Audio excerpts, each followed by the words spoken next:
मूत्राशय में जाती है। तो बेसिकली इसका जो मुख्य कार्य वह है शुक्राणुओं का गमन मूत्र मार्ग तक।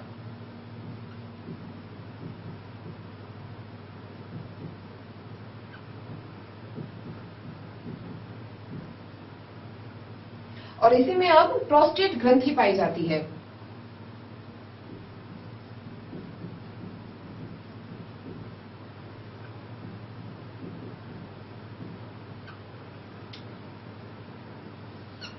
अंतःस्रावी ग्रंथि में हमने इसके बारे में बताया था कि नर में जब ये प्रोस्टेट ग्रंथि जो है वो नर लिंग हार्मोन टेस्टोस्टेरोन का स्रावित करती है, जिससे कि जो है वो शुक्राणु को ये एक माध्यम प्रदान करती है, क्योंकि मूत्राशय भी इसी मूत्राशय से मूत्र आ रहा है इसी मार्ग में, और मूत्र एक बहुत ही अम्लीय माध्यम प्रदान करता है मूत्र मार्ग को।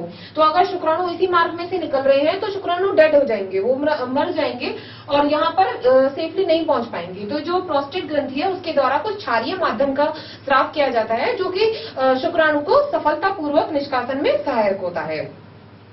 तो प्रोस्टेट ग्रंथि के द्वारा एक तो टेस्टोस्टेरोन का स्राव किया जाता है, नरलिंग हार्मोन जो होता है,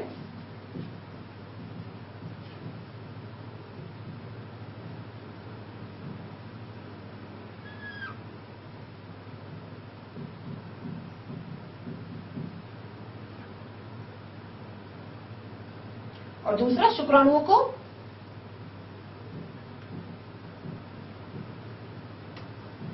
क्षारीय माध्यम प्रदान करना।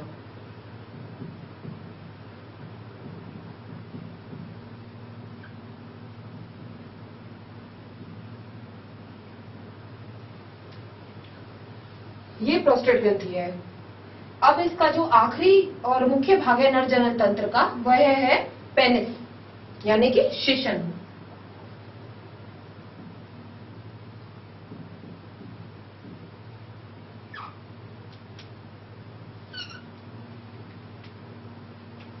शिशन की संरचना कुछ इस प्रकार से होती है। यह एक लंबा पतला बेलनाकार भाग होता है।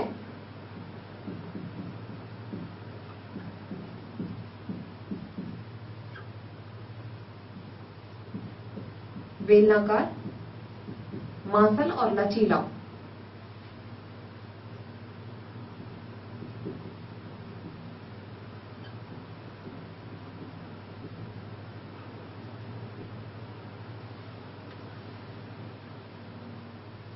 शिशन के अग्रभाग पर शिशन मुंड पाया जाता है, एक कैप नुमा संरचना पाई जाती है जिसे शिशन मुंड कहा जाता है।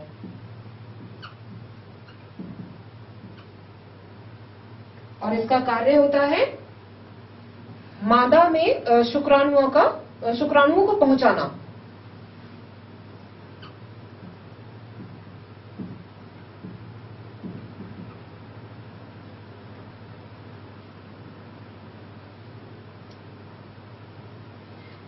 शिशन के द्वारा मादा की योनि तक शुक्राणु पहुंचाए जाते हैं।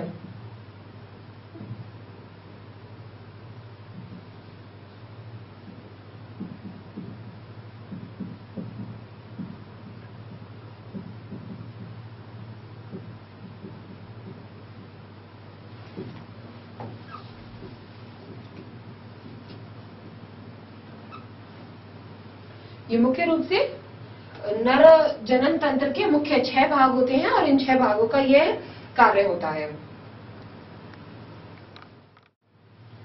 मादा जनन तंत्र का ये चित्र आप देख रहे हैं। मादा जनन तंत्र के मुख्य भाग होते हैं योनि, अंडाशय, अंडवाहिनी कीप, अंडवाहिनी नलिका, फैलोपियन ट्यूब भी कहा जाता है जिसको, और गर्भाशय। मादा जनन तंत्र का जो मुख्य भाग होता है वह जैसे कि योनि है। योनि में जब जनन की क्रिया होती है, लैंगिक जनन की जब क्रिया होती है, तो यह जो पुरुष का या फिर नर का जो ये शिशन वाला भाग होता है, यहाँ से शुक्राशय इस शिशन के द्वारा बाहर निकलते हैं और योनि के माध्यम से यहाँ पर प्रवेश करते हैं मादा जनन तंत्र के अंदर।